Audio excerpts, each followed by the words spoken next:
Hi everybody, it's Keren here from tuppencecoloured.co.uk and thank you very much for joining me today. This is what I've been making today. It's one of our Stampin' Up's white baker's boxes, but I've turned it into a little Christmas diorama, and if I flick that switch over, the Christmas tree lights up. Quite a few steps to making this one, so it's probably going to be quite a long video, but I hope you agree that it is worth the effort, because I think this has come out pretty well. I'm pretty pleased with it. So stay with me, I'll show you how I make it. To make my scene in a box, I'm using one of the baker's boxes, and they come like this, and you just assemble them by folding along the score lines and tucking in all of the flaps. So that's the basis of my scene. I have a piece of Whisper White which I've cut to fit just inside the base of the box, and that is, can't remember now, that is 4 1/8 by 4 1/8, because it's a square, duh. I have some Mossy Meadow for my fir tree, and I haven't got any here, but I'm also going to be using some crumb cake and a little bit of soft suede ink. So for my trees, I'm going to be stamping in Mossy Meadow. I'm going to go tone on tone, and on the background I'm going to also use some Whisper White.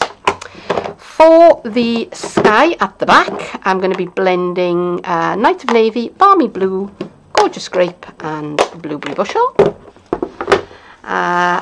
Stamps I'm going to be using are from Winter Woods, so I'm using that one, and I'm also going to be using the In the Woods thinlits, and for the little deer at the front, I'm going to be using the stamps from Dashing Deer.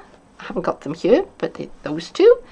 And I'm going to be die cutting with the detailed deer, and these are a bundle, as indeed are these, and if you get them now you get 10% off, so that's a pretty good deal.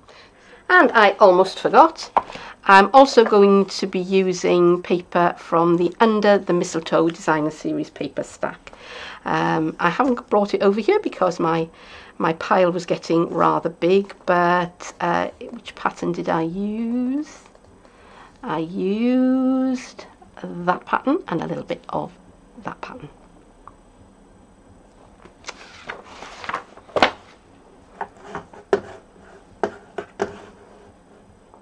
I've sacrificed one of the baker's boxes to use as a template, and I've been experimenting with stamping on this one and it didn't work terribly well, so I've decided that I'm going to use this one for my template. Now I want this side to be on the outside of my box, and I've picked that because the interesting bit is going to be what's going on inside. So I don't want anything that is too bold and dramatic on the outside, and also this is non-directional. Okay, so it doesn't matter which way up I turn that, it just looks the same. So I am going to begin by working on the front panel of the box, and to do that I'm folding down all of those flaps, lining up this side of my box with the edge of my paper, and I'm trying to be as economical as possible, and I'm just going to trace around this. Now I am working on the reverse side, keeping hold of that, and this is where you really wish you had 3 hands. Fold that over, and now that is going to be the same size as my box. So back again, and I'm going to open those out, and I'm going to draw around the inside, so I know where my panel is going to be. Okay, so now I'm going to take a craft knife, I think, for the straight bits. Oops, just knocked my template off the table and into the bin. That's not good. And I'm just going to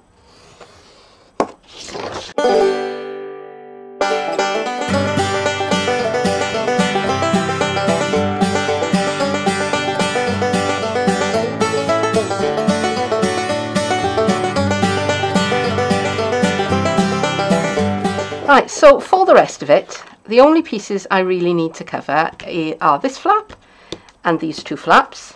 I could get away with not covering the base, but I think I've got enough paper, so I probably will do that. So I'm going to carry on lining this up with where I need it to be, and I'm going to carry on tracing and cutting out, and I will be back when it's all finished.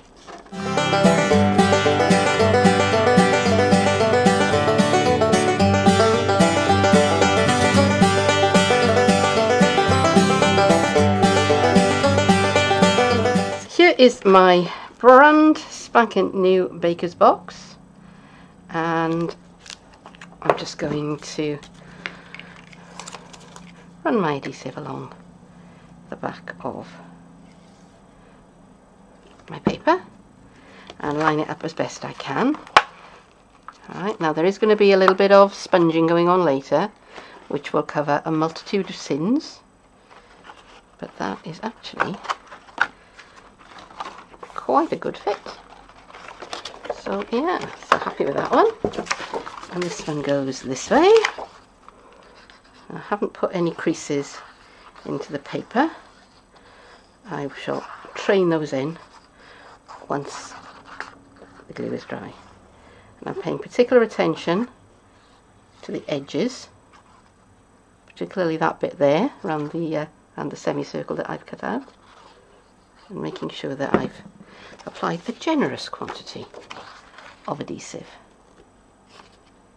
Okay. And I'm just going to line that up.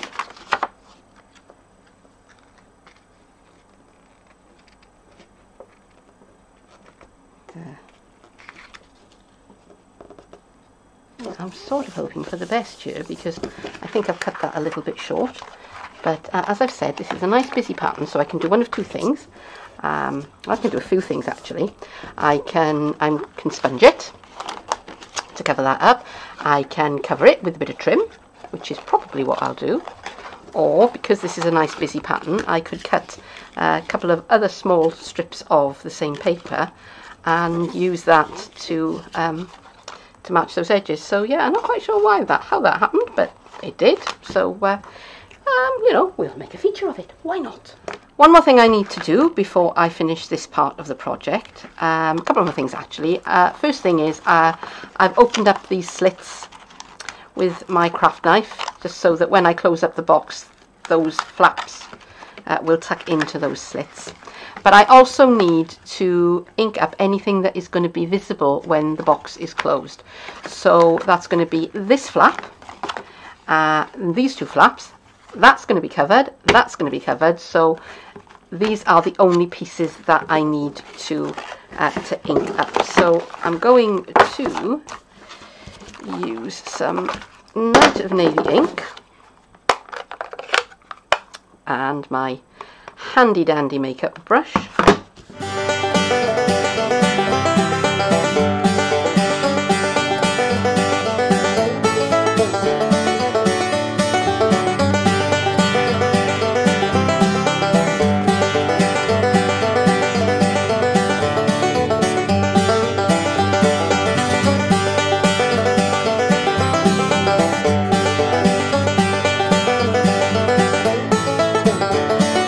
I'm not entirely sure what I was thinking when I told you which panels to sponge on the box, but you also need to sponge this panel and these two panels as well, and these two end pieces.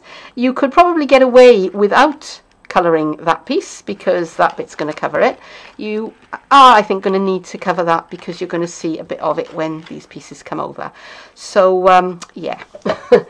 So don't entirely listen to what I just told you, because otherwise it won't be right. All right, but I'm going to put those on one side for the ink to dry. It's still a little bit willing to come off on my fingers because of the kind of the kind of surface it is. Now the next bit is a piece of Whisper White, and I've cut it to 4 1/8 and just a tiny little bit more square. All right, you get away with 4 1/8, especially if you inked up the back side of the panel. And I'm just going to carry on. I've got a clean brush, and I'm just going to sponge all over this this card in I'm going to start off with Balmy Blue, then I'm going to move on to Blueberry Bushel, Gorgeous Grape, and finish off with some Night of Navies. And I'll do as I usually do, I'll speed this up, give you some music to listen to, and you can skip ahead if you're not interested in this bit.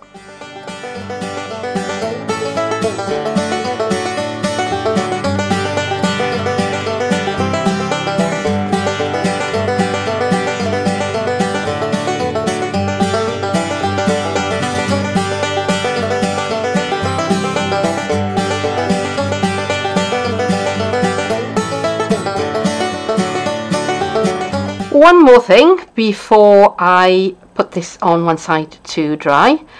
This is some of the Champagne Mist Shimmer Paint in rubbing alcohol. I've got a little plastic bead in there to help me mix it up. And I've got this in a little spray bottle because I wanted a slightly bigger bottle than we get with the Stampin' Spritzers. I'm giving it a jolly good shake. Really good shake, and now I am going to spritz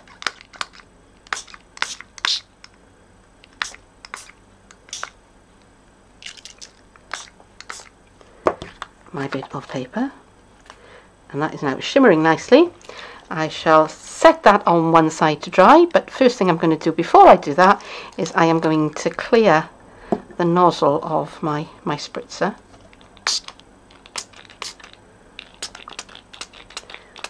Because if you don't do that, and the shiny stuff, which is mica, dries inside the nozzle of your spritzer, it will set hard, and then you won't be able to use that spritz bottle anymore, and that is not fun. So just take a couple of seconds just to clear the nozzle of your spritz bottle before you put it back to bed. That has had plenty of time to dry, and as you can see, it's very sparkly. So now I'm going to stamp my trees into the background. So I'm going to use Whisper White ink, and I'm just going to mount them up on to a clear block. I'm not going to use my stamper artist or anything because these are going to be in the background, and I'm not really too worried about how they come out. Now when I started inking this up, I thought this was going to be my sky, but actually the way it's come out, I like this light colour at the top better. So I'm going to stamp my trees just along the middle of my piece of card there.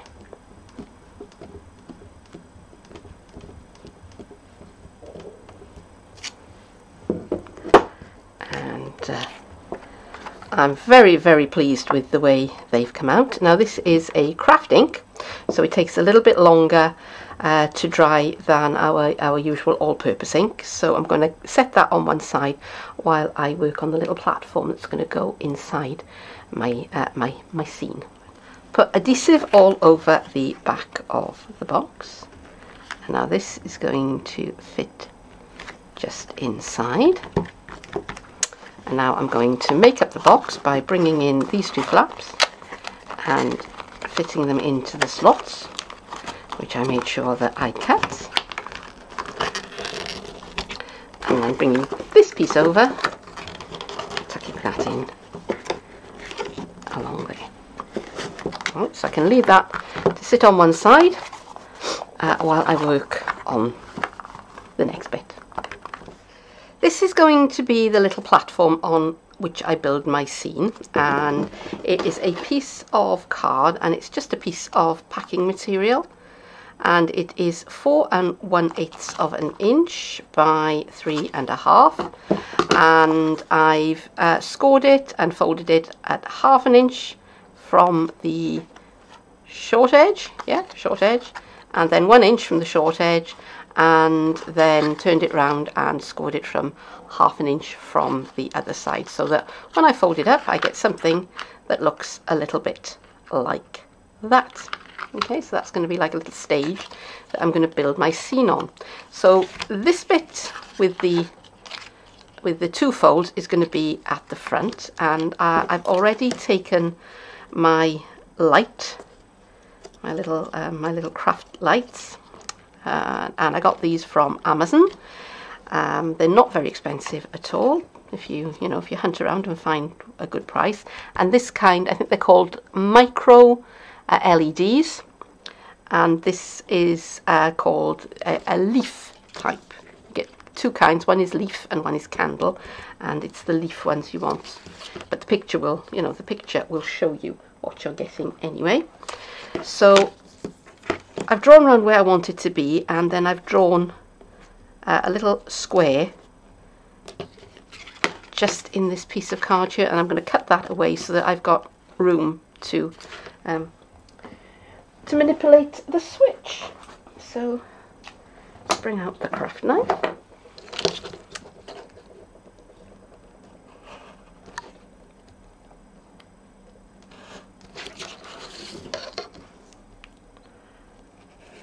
And I'm just going to cut that away.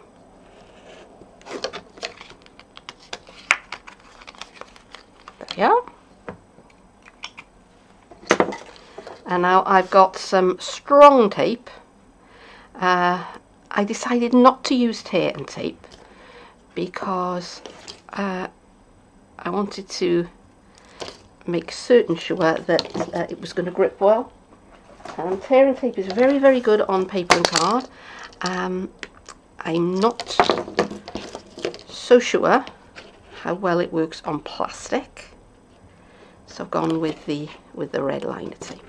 And you could use a good strong liquid adhesive of your choice. I don't often step outside Stampin' Up, but in this particular case I am going to, because there's quite a bit of work going into this project, and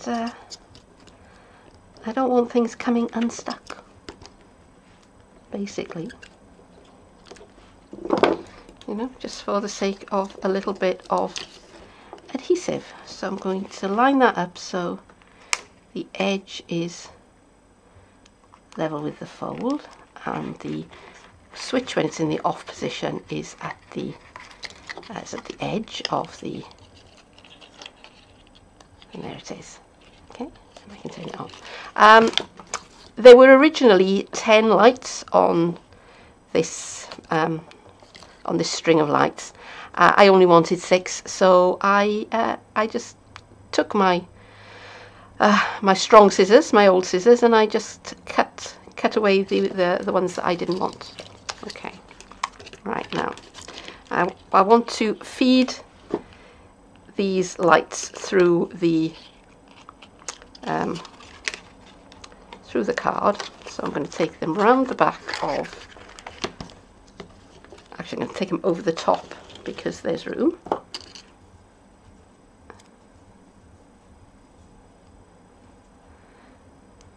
I really should finish my sentence, shouldn't I? I'm taking them over the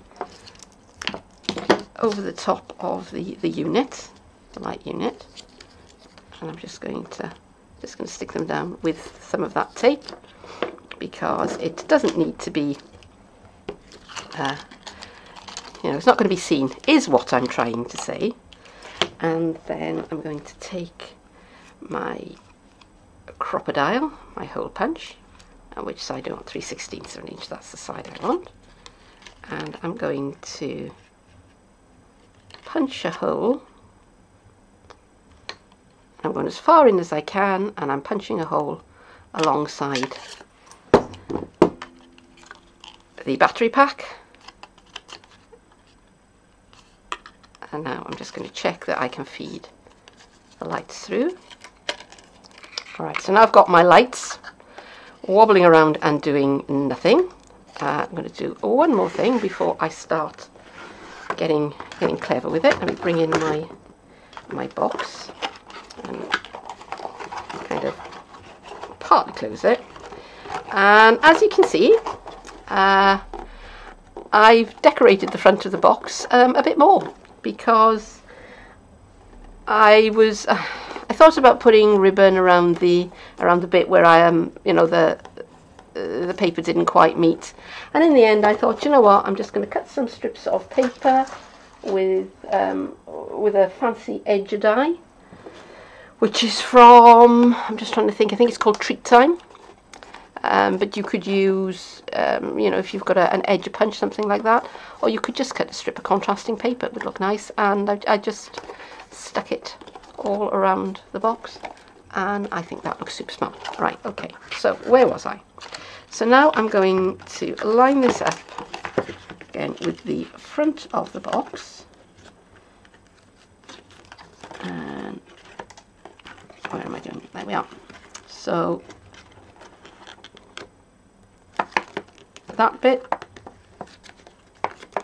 is level with the fold, and again,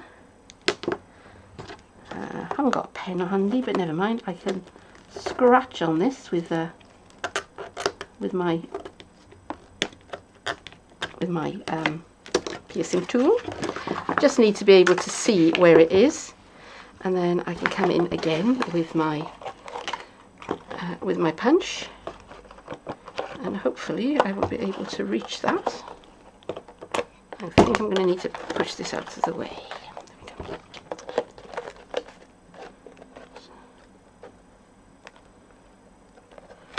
So I'm going to punch 2 holes side by side within that square that I've scratched. And yes, I'm catching the edge of that, but that's not going to matter, because nobody's going to see that. And I'm just trying to make this look as smooth as possible. So the next thing I want to do is to build my winter scene. So I've stamped my fir trees onto my piece of mossy meadow, and I stamped up a whole load of them all at the same time, and then I die cut them out. I cut out one of the larger ones, and I cut one of the smaller ones to go on top, and I stuck them together along the sides here, and I just sponged along the branches with a little bit of frost white shimmer paint and a little bit of liquid adhesive, and I sprinkled on some fake snow. We will be seeing more of the fake snow in just a little while. After I'd stuck them together, I got a couple of cocktail sticks and chopped the ends off, and glued them onto the back, and I glued them around a little sliver of cork just to try and give it a nice curve, to try and keep that curved shape in. Okay, so what I'm going to do now, working on the inside, so to make sure that I place things properly, I'm going to line up those 2 little bits of those little stumps of cocktail stick. And I'm going to get my piercing tool, and I'm going to pierce through and get 2 nice little holes, which the cocktail stick should fit into quite snugly.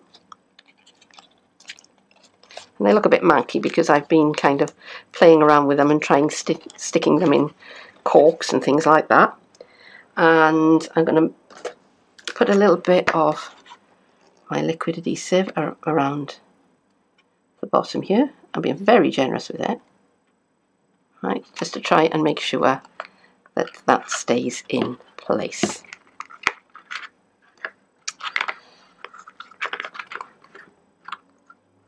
Okay, so I'm going to give that a few seconds to dry. Now the other things that I've got here, I've cut up 2 of the little deer from, I think they're called, it's the Dashing Deer Thinlets. Stamped them in soft suede onto crumb cake ink, and I've die cut them out, and I've stuck them onto bits of acetate. This is actually some packaging material, and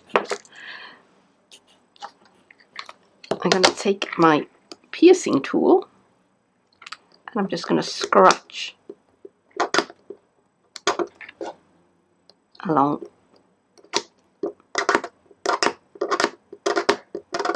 Okay, so that I can fold that back. And the same thing on the stag.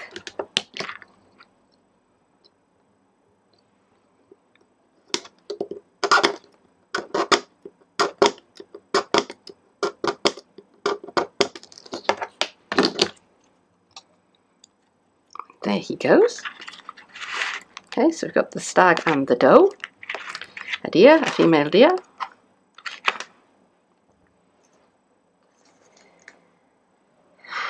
And I think I'll just put the top back on the glue before I let it get dry, and then I'm going to be not very happy the next time that I'm using it. Alright, so I'm trying to think now about the best way I want to go about this. So I'm going to stick them down with glue dots. Before I put the dough in, actually I'm going to take that, we'll put small glue dots in a moment, because I really want to put the lights onto the tree before I go any further. Alright, so I'm going to show you how I'm doing this. So I'm bringing the wire around from the back, around to the front of the tree, and now I'm going to try and catch the wire and the little bits that stick out. Can you see that? So I'm trying to make sure that the bits where the little LEDs aren't caught underneath the branches of the tree.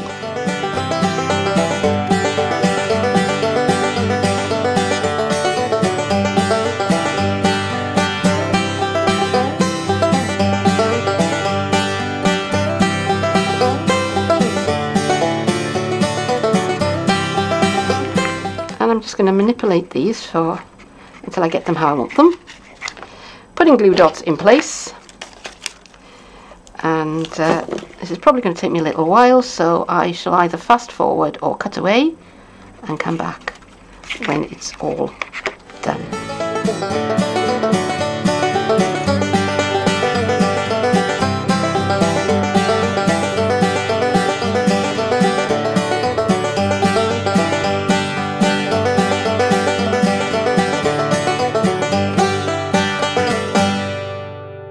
Okay, so I finished.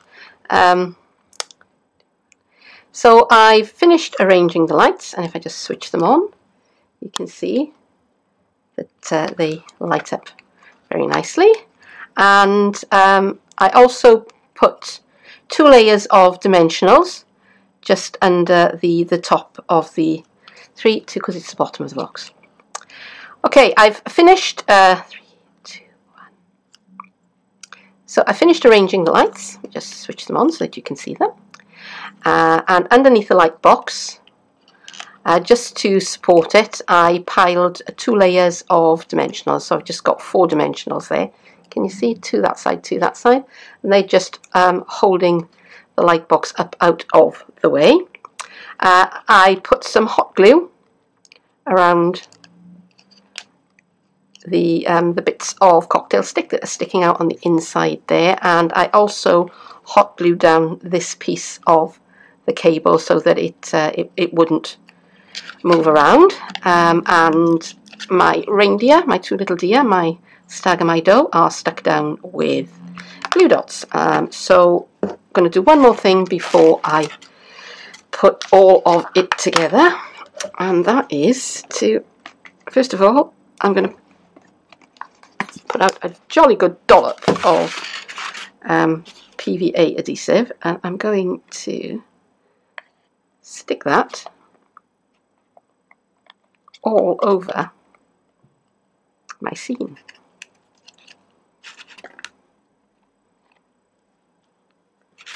And I've already put tear and tape along the front of the box here.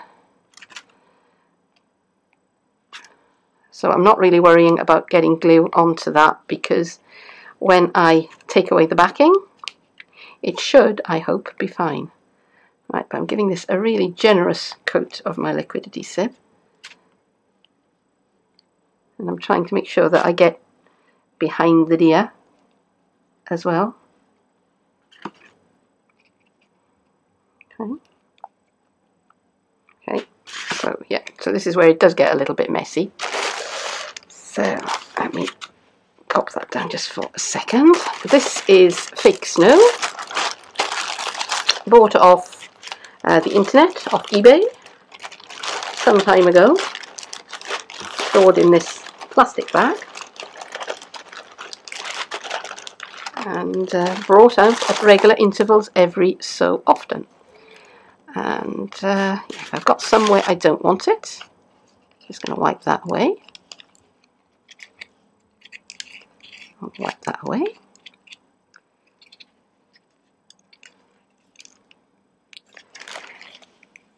And give that a little bit of time for the PVA to set, and then I can start putting it all together.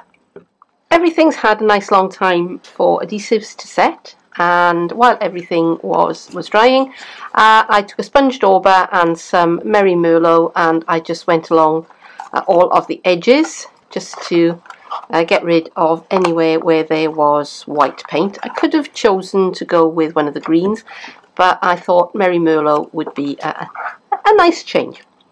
So my little scene has all set up, so now I'm going to put it all together, and I'm going to start by taking the backing off the tape on this piece at the front here. Push those out of the way just for a second, right, because I want to make sure that this lines up with this.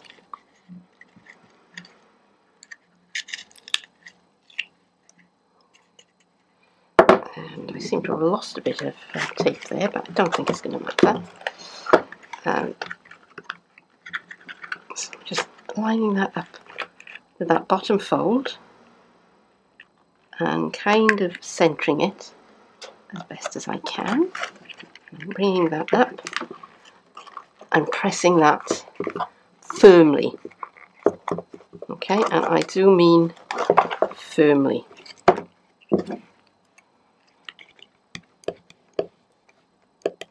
Just want to make sure that that sticks well.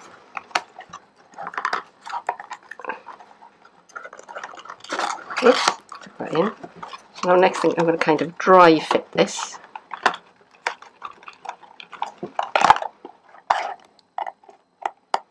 Yep, that'll do. So I'm going to take off the rest of the backing tape. The backing on the tape, I meant to say. And I cut a little notch out of this edge as well to let the curved edge at the back of the battery pack have somewhere to go.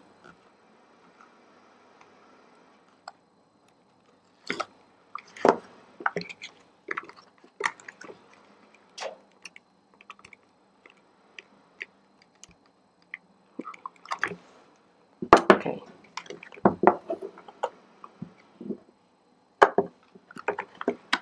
So that's where I'm going to bring this in, and this is going to need a little bit of wiggling, but that's okay. Tuck these edges in, get the top in, and press that firmly down. And I'm just checking that I can turn the light on and off, and I can. Okay. Okay, now I could leave it like that if I wanted to, but I'm going to slide a couple of glue dots in just to make the frame hold its shape a little bit better. So what I'm going to do, I'm going to put a glue dot on my spatula and just tuck that inside, and there we go.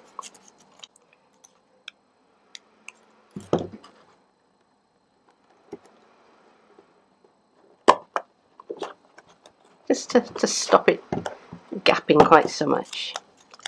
And I think along the top I will put 2. Don't know if you can hear that whooshing noise in the background. It's my computer deciding that it's too hot and it wants to run its fan for a little bit. And I don't know why it's deciding it's too hot, because it's not hot at all. I've got a monitor going, but every now and again it just decides it wants to do that. And yes, turn that on, and there you are. And that is my finished scene in a baker's box. And I already know what I'm going to do with this, because my husband said that he wants to take it into work and put it on his desk. So that's what we'll be doing. I hope that you've enjoyed this video, and if so, then please don't forget to click that like button, because it really does help my channel. And why not subscribe while you're at it? I post videos, generally speaking, about twice a week. But that is it for today. Thank you very much for joining me, and I hope that you'll come back and see me again sometime soon. Bye bye.